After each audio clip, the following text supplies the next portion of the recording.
സർക്കാരിനെതിരെ ഒരു വിഭാഗം കോൺഗ്രസ് ബി.ജെ.പി. അനുകൂല സംഘടനകൾ ഇന്ന് സംയുക്ത പണിമുടക്ക് സമരത്തിലേക്ക് കടക്കുകയാണ്. അർഹമായ കേന്ദ്ര വീതം ലഭിക്കാത്ത പ്രതിസന്ധിക്കിടെയാണ് ഒരു വിഭാഗം ജീവനക്കാർ ഈ സമരം പ്രഖ്യാപിച്ചിരിക്കുന്നത്. DA ആനുകൂല്യങ്ങൾ ഘട്ടം ഘട്ടമായി വിതരണം ചെയ്യുമെന്ന് നേരത്തെ സർക്കാർ പ്രഖ്യാപിച്ചിരുന്നു. ഇത് അവഗണിച്ചുകൊണ്ടാണ് ഒരു വിഭാഗം ജീവനക്കാരുടെ സമരം ചെയ്യുന്ന ജീവനക്കാർക്കെതിരെ സർക്കാർ ഡയസ്റ്റോണും പ്രഖ്യാപിച്ചിട്ടുണ്ട്. വിജയൻ വായന്തോട്ടുണ്ട് തിരുവനന്തപുരത്തു നിന്നും കൂടുതൽ വിശദാംശങ്ങളുമായി. Vijayan, good morning.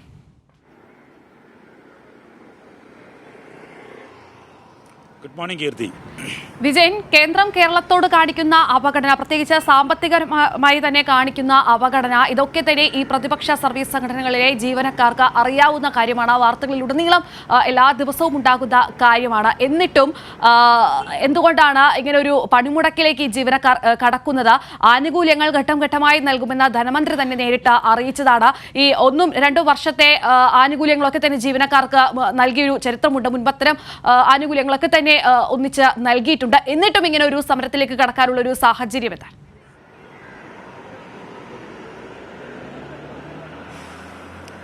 കീർത്തി, തീർച്ചയായും കീർത്തി സൂചിപ്പിച്ചതുപോലെ ഈ BJP കോൺഗ്രസ് അനുകൂല സർവീസ് സംഘടനകളാണ്, അധ്യാപകരും അതുപോലെ തന്നെ സർക്കാർ ജീവനക്കാരും ഉൾപ്പെടുന്ന സർവീസ് സംഘടനകളാണ് ഈ പണിമുടക്കിനെ ആഹ്വാനം ചെയ്തിട്ടുള്ളത്. എന്തായാലും നേരത്തെ സൂചിപ്പിച്ചതുപോലെ തന്നെ സർക്കാർ നിരന്തരം ആവർത്തിച്ച് വ്യക്തമാക്കുന്നത് കേന്ദ്ര സർക്കാർ നൽകാനുള്ള വിഹിതം ഉൾപ്പെടെ തടഞ്ഞു വെച്ചതിൻ്റെ ഭാഗമായി വലിയ സാമ്പത്തിക പ്രതിസന്ധി സംസ്ഥാനം നേരിടുന്നുണ്ട്. അതിൻ്റെ ഭാഗമായിട്ടാണ് ഇത്തരത്തിൽ DA ഉൾപ്പെടെയുള്ള ആനുകൂല്യങ്ങളിൽ ചെറിയ തരത്തിലുള്ള കാലതാമസം ഉണ്ടാകുന്നത് എന്നാണ്. ഏറ്റവും പ്രധാനമായി ഈ കോൺഗ്രസ് BJP അനുകൂല സംഘടനകളിൽപ്പെട്ട ഈ സമരം പ്രഖ്യാപിച്ച സംഘടനകൾ ഈ സമരവുമായി ബന്ധപ്പെട്ട് മുന്നോട്ട് വയ്ക്കുന്ന മുദ്രാവാക്യം എന്ന് പറയുന്നത്, ഒന്ന് DA കുടിശ്ശിക എത്രയും പെട്ടെന്ന് നൽകുക, ഒപ്പം തന്നെ പങ്കാളിത്ത പെൻഷൻ പദ്ധതി ഉപേക്ഷിക്കുക എന്നുള്ള അത്തരം മുദ്രാവാക്യങ്ങളാണ് ഇവർ ഉയർത്തുന്നത്. നേരത്തെ ഈ പങ്കാളിത്ത പെൻഷൻ കൊണ്ടുവന്നത് തന്നെ UDF കാലത്ത് ഉമ്മൻചാണ്ടി മുഖ്യമന്ത്രി ആയിരുന്ന സാഹചര്യത്തിലാണ്. ആ കാലത്താണ് ഇത്തരത്തിലുള്ളൊരു പങ്കാളിത്ത പെൻഷൻ നടപ്പിലാക്കാനുള്ള നടപടി സ്വീകരിച്ചത്. നേരത്തെ മറ്റൊരു പ്രധാനപ്പെട്ട മുദ്രാവാക്യമായ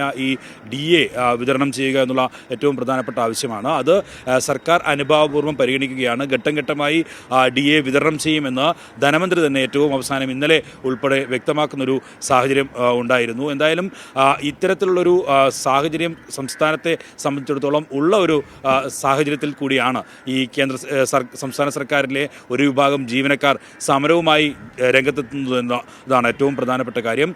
അതായത് കേന്ദ്ര സർക്കാർ ഏകദേശം 57,000 കോടി രൂപയോളം സംസ്ഥാനത്തിൻ്റെ നികുതി വിഹിതമായി തന്നെ നൽകാനുണ്ട്. ആ പ്രതിസന്ധി സംസ്ഥാനത്ത് വലിയ രീതിയിൽ നിലനിൽക്കുന്നു. അത്തരത്തിൽ മറ്റ് പദ്ധതികൾ, ക്ഷേമ പെൻഷനുകളിൽ ഉൾപ്പെടെ കേന്ദ്ര സർക്കാർ കൃത്യമായ വിഹിതം നൽകാത്തതിൻ്റെ ഭാഗമായിട്ടുള്ള പ്രതിസന്ധിയും നിലനിൽക്കുന്നുണ്ട്. ഇങ്ങനെ അതിനെതിരായി വലിയ തരത്തിലുള്ള പ്രതിഷേധവും സമ്മർദ്ദവും ഒക്കെ നടന്നുകൊണ്ടിരിക്കുന്ന, നിയമപോരാട്ടവും ഒക്കെ നടന്നുകൊണ്ടിരിക്കുന്ന ഒരു സാഹചര്യത്തിൽ കൂടിയാണ് ഇപ്പോൾ ഏകപക്ഷീയമായി BJP കോൺഗ്രസ് അനുകൂല സംഘടനകളിൽപ്പെട്ട ചില സംഘടനകൾ സമരം പ്രഖ്യാപിച്ചിട്ടുള്ളത്. അതിൽ തന്നെ ഈ സെക്രട്ടേറിയറ്റ് അസോസിയേഷനുമായി ബന്ധപ്പെട്ട സംഘടനകൾ, അതുമായി കോൺഗ്രസ് അനുകൂല സംഘടനകൾ തന്നെ ഈ സമരത്തിൽ പങ്കെടുക്കേണ്ടതില്ല എന്ന തീരുമാനത്തിലേക്ക് എത്തിയിട്ടുണ്ട്. കാരണം ഈ പങ്കാളിത്ത പെൻഷൻ ഉൾപ്പെടെയുള്ള വിഷയങ്ങളിൽ വലിയ തരത്തിലുള്ള സമരം പ്രഖ്യാപിച്ച സാഹചര്യത്തിൽ പോലും അതിനെതിരായി നിലനിന്ന ആളുകളാണ് ഇപ്പോൾ അതേ മുദ്രാവാക്യം ഉയർത്തി സമരത്തിനിറങ്ങുന്നത് എന്നുള്ള ഒരു ആരോപണമാണ് അവർ ഉന്നയിക്കുന്നത്.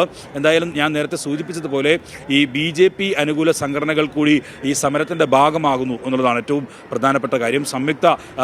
ഈ സംഘടനകളുടെ സംയുക്ത കോർഡിനേഷനാണ്, അവരാണ് ഈ സമരം പ്രഖ്യാപിച്ചിരിക്കുന്നത്. അതിൽ ഏറ്റവും പ്രധാനപ്പെട്ട കാര്യം, ഇത്തരത്തിൽ കേന്ദ്ര സർക്കാർ നൽകാനുള്ള പണം ലഭിക്കാത്തതിൻ്റെ ഭാഗമായി വലിയ തരത്തിലുള്ള പ്രതിസന്ധിയാണ് അനുഭവിക്കുന്നത്. BJP ഭരിക്കുന്ന കേന്ദ്ര സർക്കാരാണ് അത്തരം നടപടികളുമായി സംസ്ഥാനത്തെ ഞെരുക്കുന്ന ഒരു നീക്കവുമായി മുന്നോട്ട് പോയിക്കൊണ്ടിരിക്കുന്നത്. ഈ ഒരു സാഹചര്യത്തിൽ കൂടിയാണ് കോൺഗ്രസ് അനുകൂല സർവീസ് സംഘടനകൾ, അധ്യാപകർ ഉൾപ്പെടെയുള്ള സർവീസ് സംഘടനകൾ BJP അനുകൂല സംഘടനകളുമായി ചേർന്നുകൊണ്ടുള്ള ഒരു സമരം നയിക്കുന്നത് എന്നുള്ളതാണ് പ്രധാനപ്പെട്ട കാര്യം. ഇന്നലെ ഏറ്റവും അവസാനം ഈ സമരവുമായി ബന്ധപ്പെട്ട് KN ബാലഗോപാൽ തന്നെ വ്യക്തമാക്കിയത്, ഇരിക്കുന്ന കൊമ്പ് മുറിക്കുന്ന സമീപനമാണ് ഈ കോൺഗ്രസും അതുപോലെ തന്നെ പ്രതിപക്ഷവും സ്വീകരിക്കുന്നത് എന്നാണ്. കാരണം ഈ രാജ്യത്ത് തന്നെ സംസ്ഥാനങ്ങളിൽ വലിയ തരത്തിലുള്ള പ്രതിസന്ധിയായി മാറുന്ന ഇത്തരം കേന്ദ്രവിഹിതം വെട്ടിക്കുറയ്ക്കാനുള്ള നടപടി, അത് നരേന്ദ്രമോദി അധികാരത്തിൽ എത്തിയ ശേഷം ആദ്യ ഘട്ടത്തിൽ സംസ്ഥാനങ്ങളുടെ നികുതി വിഹിതം വെട്ടിക്കുറയ്ക്കണം എന്ന് ആവശ്യപ്പെട്ടുകൊണ്ട് അത്തരമൊരു നടപടിക്ക് മുതിർന്ന ഒരു സാഹചര്യം, അതിൻ്റെ വെളിപ്പെടുത്തൽ ഒക്കെ ഉണ്ടായ ഒരു സാഹചര്യത്തിൽ കൂടിയാണ് ഇപ്പോൾ ഈ സമരപ്രഖ്യാപനം എന്നുള്ളതാണ്. ഏറ്റവും പ്രധാനമായി സർക്കാരും അതുപോലെ തന്നെ LDF-ഉം ഈ സമരം, ഈ പണിമുടക്ക് തീർത്തും രാഷ്ട്രീയ പ്രേരിതം എന്ന് തന്നെയാണോ കരുതേണ്ടത് ഈ ഒരു ഘട്ടത്തിൽ? കാരണം കേരളത്തിന് ലഭിക്കേണ്ട അർഹമായ തുക കേന്ദ്രം പിടിച്ചുവെക്കുന്നു, നൽകുന്നില്ല. ഈ BJP-യുമായി ചേർന്ന് തന്നെയാണ് ഈ കോൺഗ്രസ് അനുകൂല സംഘടനകളും ഇപ്പോൾ ഇന്ന് പണിമുടക്ക് നടത്താൻ ഒരുങ്ങുന്നത്. അപ്പോൾ എന്താണ് ഇതിൽ നിന്നും മനസ്സിലാക്കേണ്ടത്? യഥാർത്ഥ കാരണങ്ങളിൽ നിന്നൊക്കെ ഒരു ഒളിച്ചോടാനുള്ള ഒരു തന്ത്രമായി തന്നെയാണോ ഈ പണിമുടക്കിനെ കാണുന്നത്?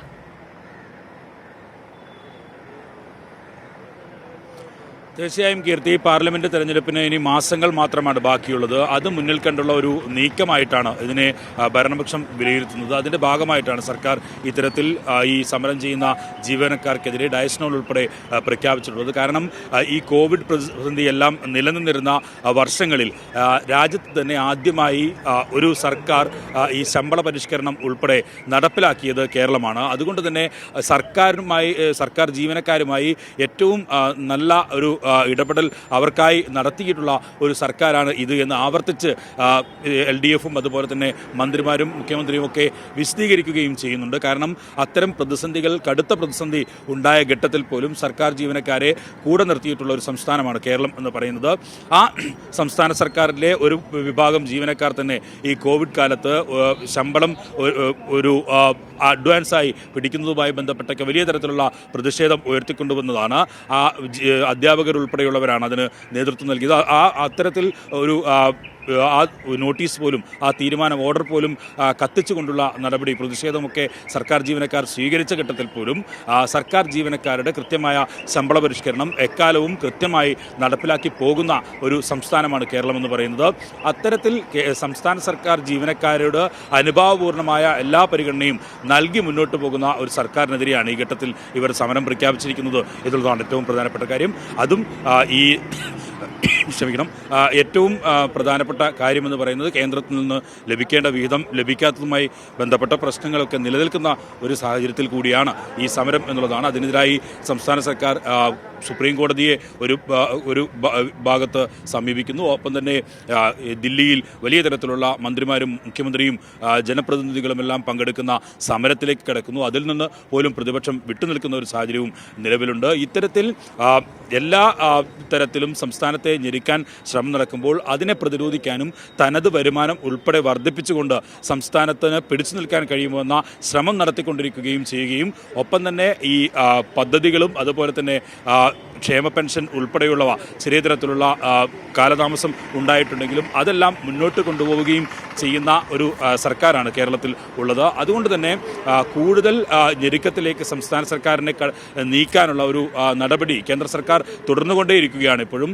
ആ ഒരു സാഹചര്യത്തിൽ സംസ്ഥാനത്തിൻ്റെ സർക്കാരിൻ്റെ ഉദ്യോഗസ്ഥർ തന്നെ, സർക്കാർ ജീവനക്കാർ തന്നെ ഇത്തരത്തിൽ ഒരു സമരത്തിലേക്ക് കടക്കുന്നത് രാഷ്ട്രീയ പ്രേരിതമാണ് എന്ന കൃത്യമായ മനസ്സിലാക്കാൻ കഴിയുന്ന രീതിയിൽ തന്നെയാണ് അവരുടെ പ്രഖ്യാപനം ഉണ്ടായിട്ടുള്ളത്. അതിൽ തന്നെ ചില സംഘടനകൾ, ഈ കോൺഗ്രസ് അനുകൂല സംഘടനകൾ തന്നെ ഇവരുടെ ഈ കോർഡിനേഷനിൽ നിന്ന് വിട്ടുനിൽക്കുന്നു എന്നുള്ളതും പ്രധാനപ്പെട്ട കാര്യമാണ്. അതാണ് ഏറ്റവും പ്രധാനമായി കാണേണ്ട കാര്യമെന്ന് പറയുന്നത്. എന്തായാലും ഈ സമരം നേരത്തെ കോൺഗ്രസും പ്രതിപക്ഷവും ഒക്കെ നടത്തുന്ന നടപടികൾ, ഈ സർക്കാർ ഇത്തരത്തിലൊരു കേന്ദ്ര സർക്കാരിനെതിരെ പരസ്യ സമരവും നിയമപോരാട്ടവും ഒക്കെ നടക്കുന്ന ഒരു സാഹചര്യത്തിൽ പോലും അതിനെ ഒന്നും ഒപ്പം ചേരാതെ മാറി നിൽക്കുന്ന ഒരു നിലപാട് പ്രതിപക്ഷം സ്വീകരിച്ചു പോവുകയാണ്. ഏറ്റവും അവസാനം ഈ കേന്ദ്ര സർക്കാരിനെതിരായ നീക്കത്തിൻ്റെ ഭാഗമായി മുഖ്യമന്ത്രി പ്രതിപക്ഷ നേതാവിനെയും ഉപനേതാവിനെയും ഒക്കെ ചർച്ചയ്ക്ക് വിളിക്കുകയും ഈ സമരത്തിൽ പങ്കാളികളാവണം എന്നാവശ്യപ്പെടുകയും ചെയ്തിരുന്നു. അതിൽ നിന്നെല്ലാം പിന്മാറി രാഷ്ട്രീയ കാരണങ്ങളാൽ ഈ സമരത്തിൽ പങ്കെടുക്കുന്നില്ല എന്ന് പ്രതിപക്ഷ നേതാവ് ഉൾപ്പെടെ പിന്നീട് വ്യക്തമാക്കുന്ന ഒരു സാഹചര്യം ഉണ്ടായിരുന്നു. ഇതിൽ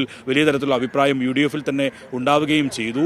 അത്തരത്തിലുള്ളൊരു നീക്കം UDF തുടർച്ചയായി നടത്തുകയാണ്. കേരളത്തിൻ്റെ പൊതുവായ ആവശ്യങ്ങളിൽ പോലും ഒരുമിച്ച് നിൽക്കാതെ, കൂട്ടായ ഒരു സമ്മർദ്ദത്തിലേക്ക് കടക്കാതെ മാറി നിൽക്കുന്ന ഒരു ഒരു സാഹചര്യമുണ്ട്. നേരത്തെ ഈ കേന്ദ്ര സർക്കാർ ഇത്തരം നീക്കങ്ങൾ തുടർന്നുകൊണ്ടേയിരിക്കുന്ന സാഹചര്യത്തിൽ എംപിമാർ ഉൾപ്പെടെയുള്ളവരുടെ പൊതുനിവേദനമായി കേന്ദ്ര ധനകാര്യമന്ത്രി നിർമ്മല സീതാരാമന് നൽകാൻ അത്തരത്തിലുള്ളൊരു നിർദ്ദേശം മുന്നോട്ട് വെച്ച സാഹചര്യത്തിൽ പോലും കേരളത്തിലെ UDF എംപിമാർ ഈ കാര്യത്തിൽ നിന്ന് മാറി നിൽക്കുന്ന ഒരു സാഹചര്യം ഉണ്ടായിരുന്നു. അങ്ങനെ നിരന്തരമായി ഈ കേരളത്തിൻ്റെ പൊതു ആവശ്യങ്ങളിൽ കേരളത്തിൻ്റെ പൊതുപരിപാടികളിൽ നിന്നെല്ലാം വിട്ടുനിൽക്കുന്ന ഒരു ആളുകൾ, അത്തരം രാഷ്ട്രീയത്തെ പ്രതിനിധാനം ചെയ്യുന്ന ആളുകൾ, അവർ ഈ സമരപ്രഖ്യാപനം നടത്തുന്നു എന്നുള്ളതാണ് ഇതിൻ്റെ ഒരു രാഷ്ട്രീയ ലക്ഷ്യം എന്താണ് എന്ന് മനസ്സിലാക്കാൻ കൃത്യമായി കഴിയുന്നത്. അതുകൊണ്ട് തന്നെയാണ് ഞാൻ നേരത്തെ സൂചിപ്പിച്ചതുപോലെ തെരഞ്ഞെടുപ്പ് അടുക്കാൻ ഇനി മാസങ്ങൾ മാത്രമാണ് ബാക്കിയുള്ളത്. ആ ഘട്ടത്തിൽ സർക്കാർ സർവീസ് സംഘടനകൾ തന്നെ പരസ്യമായ ഒരു സമരത്തിലേക്ക് ഇറങ്ങുകയും ജനങ്ങളെ ബുദ്ധിമുട്ടിക്കുന്ന രീതിയിൽ ആ സമരം മാറ്റുകയും ചെയ്യുക എന്നതാണ് ലക്ഷ്യം. അത് വലിയ തരത്തിലുള്ള ചർച്ചയാക്കി കൊണ്ടുവരാനുള്ള ഒരു നീക്കമാണ് ഉണ്ടായിട്ടുള്ളത്. നമുക്കറിയാം ഉമ്മൻചാണ്ടിയുടെയും ആന്റണിയുടെയും ഒക്കെ ഭരണകാലത്ത് വലിയ തരത്തിലുള്ള അനിശ്ചിതകാല സമരം ഉൾപ്പെടെ നടന്നിട്ടുണ്ട്. കീർത്തി നമുക്ക് ഒക്കെ വളരെ ചെറിയ പ്രായത്തിൽ ആണ് ആ സമരം നടത്തിയിട്ടുള്ളത്. ഒരു മാസത്തോളമൊക്കെ നീണ്ടുനിന്ന വലിയ തരത്തിലുള്ള അനിശ്ചിതകാല സമരങ്ങളുണ്ടായിരുന്നു. സർക്കാർ ജീവനക്കാരുടെ പല ആനുകൂല്യങ്ങളും വെട്ടിക്കുറയ്ക്കുന്ന നടപടി, ശമ്പളം ലഭിക്കാത്ത സാഹചര്യത്തിൽ അത്തരത്തിൽ ഉള്ള സമയങ്ങളിൽ എല്ലാം സർക്കാർ ജീവനക്കാർ അനിശ്ചിതകാല സമരത്തിലേക്കൊക്കെ പോയിരുന്നു. അതിനെല്ലാം പൊതുസമൂഹത്തിൻ്റെ ഉൾപ്പെടെ പിന്തുണ ലഭിക്കുകയും ചെയ്തിരുന്നു. പക്ഷേ ഈ സമരം എന്തിനാണ് എന്നുള്ളതാണ് കാണേണ്ട കാര്യം. അത്തരത്തിലൊരു ചോദ്യമാണ് പൊതുസമൂഹത്തിൽ നിന്ന് ഉയരുകയും ചെയ്യുന്നത്. കീർത്തി. ശരി, വിജയനാണ് കൂടുതൽ വിവരങ്ങൾ ഇതുമായി ബന്ധപ്പെട്ട സമഗ്ര വിവരങ്ങൾ നൽകിയത്. കേരളത്തിന് അർഹമായത്, കേരളത്തിന് അവകാശപ്പെട്ടത് കേന്ദ്രം തരാതിരിക്കുക, സംസ്ഥാനത്തെ കൂടുതൽ സാമ്പത്തിക പ്രതിസന്ധിയിലേക്ക് കടത്തിവിടുക, എന്നിട്ട് ഈ കേരളത്തിനെതിരെ തന്നെ, ഈ സംസ്ഥാനത്തിനെതിരെ തന്നെ ഇവർ പ്രതിഷേധം സംഘടിപ്പിക്കുന്നു, പണിമുടക്ക് നടത്തുന്നു എന്നത്, അതിന് കോൺഗ്രസ് കൂട്ടുനിൽക്കുന്നു. ഇതൊക്കെ അറിയാവുന്ന കോൺഗ്രസ് അനുകൂല സംഘടനകൾ ഇതിനൊക്കെ കൂട്ടുനിൽക്കുന്നു എന്നത് വിചിത്രമായ കാര്യം തന്നെയാണ്. ഇതൊക്കെ ഇവർക്ക് അറിയാവുന്ന കാര്യമാണ്. ഇങ്ങനെയാണ് കേരളത്തോട് കാണിക്കുന്ന അവഗണന, പ്രത്യേകിച്ച് ഈ സാമ്പത്തികപരമായുള്ള ഈ ഞെരുക്കലൊക്കെ ഏത് തരത്തിലാണെന്ന് അറിയാവുന്നതാണ്. എന്നിട്ടാണ് ഈ ഒരു പണിമുടക്കിലേക്ക് കടക്കുന്നത്. തീർത്തും രാഷ്ട്രീയ പ്രേരിതം എന്ന് തന്നെയാണ് ഇപ്പോൾ കരുതേണ്ടത്. അത്തരത്തിൽ തന്നെയാണ് ധനമന്ത്രി കഴിഞ്ഞ ദിവസം പ്രതികരിച്ചതും. ഈ കോവിഡ് കാലത്ത് ശമ്പളവും പെൻഷനും ഒക്കെ പരിഷ്കരിച്ച ഏക സംസ്ഥാനമാണ് കേരളം. അതൊക്കെ കൂടി ഈ ഒരു ഘട്ടത്തിൽ ഓർക്കേണ്ടതുണ്ട്. വിജിനാണ് കൂടുതൽ വിവരങ്ങൾ നൽകിയത്.